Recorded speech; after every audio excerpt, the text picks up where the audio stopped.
नमस्कार, आपका हमारे न्यूज़ चैनल UK24 न्यूज़ में स्वागत है। नीलकंठ में जलाभिषेक करने पहुंचे कांवड़ी को पड़ा दिल का दौरा, मित्र पुलिस ने बचाई जान। खैरखाल के पास अचानक एक कांवड़ी को हार्ट अटैक आ गया, जिसके बाद मौके पर मौजूद कालागढ़ थाना प्रभारी अमरजीत सिंह रावत ने कांवड़ी को अपने साथियों के साथ एक क्लिनिक में भर्ती करवाया, जिसके बाद कांवड़ी को वहां से अस्पताल रेफर कर दिया गया। मंगलौर में बिना लाइसेंसर की बाइक रेस पर बवाल, पथराव में 9 लोग घायल। हरिद्वार के मंगलौर स्थित बिचौली गांव में बिना साइलेंसर के बाइक दौड़ाने को लेकर 2 पक्षों में झड़प हो गई। दोनों पक्षों की ओर से जमकर पथराव हुआ। पथराव में कुछ 9 लोग घायल हुए हैं, जिनमें 3 की हालत गंभीर बनी हुई है। UK SSC पेपर लीक, ऐसे भेजे गए प्रश्नों के उत्तर, देखिए व्हाट्सएप स्क्रीन के शॉट। उत्तराखंड अधीनस्थ सेवा चयन आयोग में भर्ती घोटाले में अब तक कई तथ्य निकलकर सामने आए हैं। STF ने इस मामले में कई व्हाट्सएप चैट और अन्य तथ्यों का पता लगाना शुरू कर दिया है। पेपर लीक कराने के मामले में गिरफ्तार 6 आरोपियों से मिली जानकारी को भी STF खंगाल रही है। UKSSC में किस तरह से खुला खेल हुआ, अब ये सामने आने लगा है। हालात यह है कि एक प्रोग्रामर ने न सिर्फ प्रश्न पत्र को चुरा लिया, बल्कि परीक्षा के पहले व्हाट्सएप के माध्यम से परीक्षार्थियों तक पहुंचा दिया और किसी को भनक नहीं लगी। जब तक STF ने पूरे मामले का खुलासा कर दिया तो व्हाट्सएप चैट्स भी सामने आने लगे हैं, जिसमें प्रश्नों को उत्तरों को पैसे देने वाले तक भेजा गया। ये व्हाट्सएप चैट्स परीक्षार्थियों के बीच समूह में घूमते रहे, किसी को भी कानो कान खबर नहीं हुई। यही नहीं, UKSSC भर्ती परीक्षा में मुन्ना भाइयों ने पैसे लेकर अपीयर हुए, एग्जाम दिया और फिर भी किसी को कुछ पता नहीं चल पाया। अब जांच हो रही है तो पूरी भर्ती परीक्षा में हुई लापरवाही परत दर परत सामने आ रही है। सवाल ये भी उठता है कि आखिर UKSSC भर्ती परीक्षा में इतना बड़ा खेल हो गया और किसी बड़े अधिकारी या जिम्मेदार शख्स को पता कैसे नहीं चला। क्या भर्ती परीक्षा में प्रश्न पत्र तैयार करने से लेकर परीक्षा कक्ष तक प्रश्न पत्रों के पहुँचने के लिए निर्धारित नियमों की अनदेखी हुई? सवाल ये भी है कि आयोग की अन्य परीक्षाएं सुचिता से संपन्न हुई या फिर उनमें भी खेल हुआ है। फिर बेरोजगार संघ की मांग और CM का सख्त निर्देश न होता तो क्या ये घोटाला भी दबा ही रहता?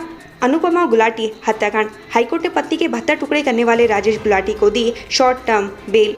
उत्तराखंड हाईकोर्ट में चर्चित अनुपमा गुलाटी हत्याकांड के दोषी राजेश गुलाटी की शॉर्ट टर्म बेल याचिका पर सुनवाई हुई। मामले को सुनने के बाद वरिष्ठ न्यायमूर्ति संजय कुमार मिश्रा व न्यायमूर्ति आलोक कुमार वर्मा की खंडपीठ ने आरोपी को 45 दिन की शॉर्ट टर्म बेल दी है। मामले में अब अगली सुनवाई 15 सितंबर को होगी। हल्द्वानी काठगोदाम हाईवे निर्माण कार्य 8 साल से अधर में लटका, बरसात में साबित हो रहा जानलेवा। हल्द्वानी काठगोदाम लालकुआ हाईवे 8 साल से अधर में लटका हुआ है। हाईवे बनाने वाली 2 कंपनियां डिफॉल्टर घोषित हो गई हैं। हाईवे पर जगह जगह बारिश का पानी भरा हुआ है, जो राहगीरों के लिए जानलेवा बना हुआ है।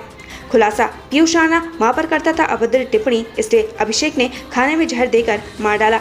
रुद्रपुर पुलिस ने पीयूष राणा हत्याकांड का खुलासा कर दिया है। पुलिस ने हत्याकांड में पीयूष के दोस्त अभिषेक राणा को गिरफ्तार किया है। अभिषेक ने खाने में जहर मिलाकर पीयूष की हत्या की थी। पुलिस के मुताबिक पीयूष अभिषेक की मां के लिए अभद्र टिप्पणी करता था। DGP अशोक कुमार की मां का निधन, CM ने जताया शोक। उत्तराखंड पुलिस महानिदेशक अशोक कुमार की मां सावित्री देवी का लंबी बीमारी के बाद आज निधन हो गया। वहीं 3-4 दिनों से बीमारी के चलते देहरादून के एक निजी अस्पताल में भर्ती थी। मुख्यमंत्री पुष्कर सिंह धामी ने DGP की माताजी के निधन पर शोक जताया है। मानसून से ऐसे निपटेंगे, खटीमा बाढ़ कंट्रोल रूम में लटके ताले, चौकियों से कर्मचारी भी गायब। खटीमा प्रशासन की ओर से बनाई गई बाढ़ चौकियों में कर्मचारी मौजूद नहीं है। ज्यादातर बाढ़ चौकियों पर ताले लटके हुए हैं। ऐसे में प्रशासन की कार्यप्रणाली और मुस्तैदी पर कई सवाल खड़े हो रहे हैं। उत्तराखंड बोर्ड परीक्षा 2023, रेगुलर छात्र 31 जुलाई, प्राइवेट 14 अगस्त तक कर सकते हैं आवेदन। उत्तराखंड विद्यालय शिक्षा परिषद द्वारा 2023 में होने वाली 10वीं और 12वीं की परीक्षा के लिए आवेदन शुल्क जमा करने की प्रक्रिया अभी गतिमान है। प्राइवेट 10वीं और 12वीं के छात्र छात्राएं 14 अगस्त तक आवेदन शुल्क जमा करा सकते हैं। धनौल्टी, मरीज को कंधे पर लाद कर 10 किलोमीटर पैदल चले ग्रामीण, तस्वीरों में देखे सच्चाई। सकलाना की पंचायत सेरा गांव में एक महिला की रात में अचानक तबियत बिगड़ गई। सड़क और अस्पताल नहीं होने के कारण मरीज को ग्रामीणों ने चारपाई में लेटाकर 10 किलोमीटर पैदल चलकर सड़क तक पहुंचाया। उसके बाद देहरादून अस्पताल पहुंचाया। लक्सर में महिला संग जेठ ने किया दुष्कर्म, दहेज के लिए दिया 3 तलाक, मुकदमा दर्ज। दहेज की मांग पूरी न होने पर विवाहिता को मारपीट के बाद 3 तलाक दे दिया गया। कोर्ट के आदेश पर पुलिस ने विवाहिता के पति समेत आरोपित ससुराल पक्ष के लोगों के खिलाफ मुकदमा दर्ज कर लिया है। वहीं पीड़िता ने जेठ पर दुष्कर्म का आरोप भी लगाया है। सावन का दूसरा सोमवार, दक्षेश्वर महादेव मंदिर में उमड़े शिव भक्त, हर तरफ बम बम बोले के जयकारे। आज सावन महीने का दूसरा सोमवार है। भगवान शिव के मंदिर भोलेनाथ के जयकारों से गूंज रहे हैं। माना जाता है कि सोमवार के दिन सच्चे मन से भगवान शिव की उपासना करने से हर मुराद पूरी होती है। यही वजह है कि भगवान शिव का आशीर्वाद पाने के लिए मंदिरों में श्रद्धालुओं का हुजूम उमड़ रहा है। पुलिस के हत्थे चढ़े 3 नशा तस्कर, अब सलाखों के पीछे गुजारनी होगी जिंदगी। सैदपुर थाना पुलिस ने 3 तस्करों को गिरफ्तार किया है। पुलिस तस्करों के आपराधिक इतिहास को खंगाल रही है। बागेश्वर, नर्सिंग भर्ती को लेकर नर्स संगठन का कार्य बहिष्कार, दिया आंदोलन की चेतावनी। संविदा एवं बेरोजगार स्टाफ नर्सेज संगठन ने प्रदेश के 2621 पदों पर वर्षवार के माध्यम से नर्सिंग भर्ती जल्द करवाने की मांग की है। अपनी इस मांग को लेकर संगठन ने 2 दिवसीय कार्य बहिष्कार शुरू कर दिया है। ड्रोन ने दिखाई कांवड़ यात्रा की अद्भुत तस्वीर। देखिए हरिद्वार का वीडियो। हरिद्वार में इन दिनों कांवड़ यात्रा चल रही है। देश के अलग अलग हिस्सों से शिव भक्त कांवड़ी अपने आराध्य भोलेनाथ को प्रसन्न करने के लिए कांवड़ यात्रा के साथ गंगा जल ले जा रहे हैं। इस बीच ड्रोन से हरिद्वार की एक ऐसी तस्वीर सामने आई है जो अद्भुत है। इस वीडियो में हरिद्वार के गंगा नहर और गंगा नदी के पुल कांवड़ियों से पैक दिखाई दे रहे हैं। श्रीदेव सुमन की 78वीं पुण्यतिथि। शहीद श्रीदेव की पुण्यतिथि पर मनाया गया सुमन दिवस। टिहरी जेल में पौधे रोपकर यादें की ताजा। अमर शहीद श्रीदेव सुमन की 78वीं पुण्यतिथि पर जिला कारागार में सुमन दिवस मनाया गया। सुमन दिवस पर टिहरी विधायक किशोर उपाध्याय, डीएम डॉक्टर सौरभ गहरवार ने श्रीदेव सुमन की प्रतिमा पर माल्यार्पण कर श्रद्धांजलि अर्पित की। इस मौके पर पौधारोपण किया गया और छात्रों ने प्रभात फेरी भी निकाली। सैलून का धंधा हुआ ठप तो राज जानने के लिए लगाए सीसीटीवी फुटेज देखी तो उड़े होश। रुड़की में सैलून दुकानदार ने अपने पड़ोसी पर तंत्र मंत्र क्रिया कर बिजनेस चौपट कराने का आरोप लगा है। मामले में सैलून दुकानदार ने पुलिस में शिकायत की है और सख्त कार्रवाई की मांग की है। हरिद्वार मौसमी जूस के नाम पर कांवड़ियों को पिलाया जा रहा केमिकल, बीजेपी नेता ने किया दावा। कांवड़ मेले में लाखों की तादाद में पहुंचने वाले कांवड़ियों के स्वास्थ्य के साथ खिलवाड़ किया जा रहा है। ज्यादा मुनाफा कमाने के लिए कुछ लोग फलों के जूस के नाम पर केमिकल युक्त जूस कांवड़ियों को पिला रहे हैं। इसका खुलासा किया है बीजेपी नेता व समाजसेवी भूपेंद्र कुमार ने। सूचना विभाग में बदली गई जिम्मेदारी, संयुक्त निदेशक KS चौहान हल्द्वानी संबंध।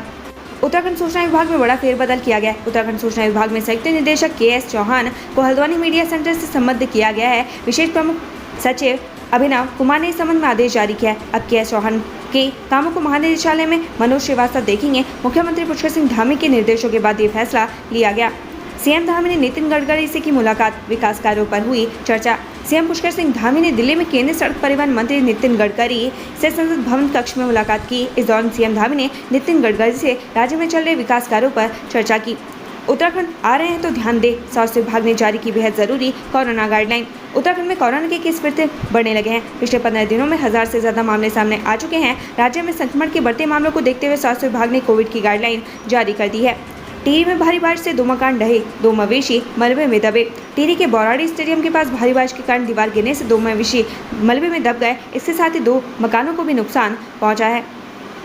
जनजाति बालिका आश्रम विद्यालय में बजट के फाके, छात्राओं को नहीं मिल पा रहा पौष्टिक भोजन। विकासनगर में ट्राइबल बालिका आश्रम विद्यालय काल से बजट की कमी से जूझ रहा है। इस विद्यालय में जौनसारी जनजाति क्षेत्र की करीब 200 छात्राएं अध्ययनरत है, लेकिन उनको पौष्टिक भोजन नहीं मिल पा रहा। ऐसे में भारतीय आदिम जाति सेवक संघ शाखा सेक्रेटरी दिनेश भारद्वाज ने सरकार से बजट बढ़ाने की मांग की है। जिम कॉर्बेट की जयंती। जिम कॉर्बेट ने 33 नरभक्षी बाघों तेंदुओं का किया शिकार, फिर बने पालनहार। विश्व प्रसिद्ध शिकारी एडवर्ड जेम्स कॉर्बेट यानी जिम कॉर्बेट की आज 147वीं जयंती है। जिम कॉर्बेट वो नाम है जिनसे कुमाऊं और गढ़वाल दोनों जगह पर लोगों को नरभक्षी बाघों व तेंदुओं के आतंक से निजात दिलाई थी। उन्होंने कॉर्बेट पार्क को अंतर्राष्ट्रीय पहचान दिलाई थी। मंत्री प्रेमचंद अग्रवाल ने कांवड़ियों पर की पुष्प वर्षा। शांति कुंज परिवार ने निकाली जन जागरण यात्रा। सावन के दूसरे सोमवार पर मंत्री प्रेमचंद अग्रवाल ने ऋषिकेश में कांवड़ियों का स्वागत करते हुए उन पर पुष्प वर्षा की। इससे पहले मंत्री अग्रवाल ने वीरभद्र महादेव मंदिर में धर्मपत्नी के साथ जलाभिषेक कर पूजा अर्चना की। दूसरी तरफ पतित पावनी मां गंगा को स्वच्छ एवं निर्मल बनाने रखने का संदेश देते हुए शांति कुंज परिवार ने जन जागरण यात्रा निकाली। करण मेहरा का सरकार पर हमला, छोटे ठेकेदारों का उत्पीड़न करने का लगाया आरोप। करण मेहरा ने सरकार पर प्रदेश के छोटे ठेकेदारों का उत्पीड़न करने का आरोप लगाया है। मेहरा ने कहा कि सरकार बड़े ठेकेदारों को लाभ पहुंचाने के लिए छोटे और मझोले ठेकेदारों की कमर तोड़ रहा है। आलू की पैदावार घटी। कुमाऊं में इस वजह से घटी आलू की पैदावार, किसानों में मायूसी।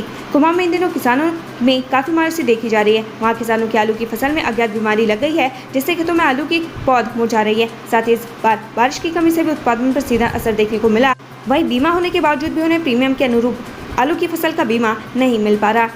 उत्तराखंड से संबंधित ऐसी खबरें पाने के लिए हमारे चैनल को लाइक व सब्सक्राइब जरूर करें। धन्यवाद।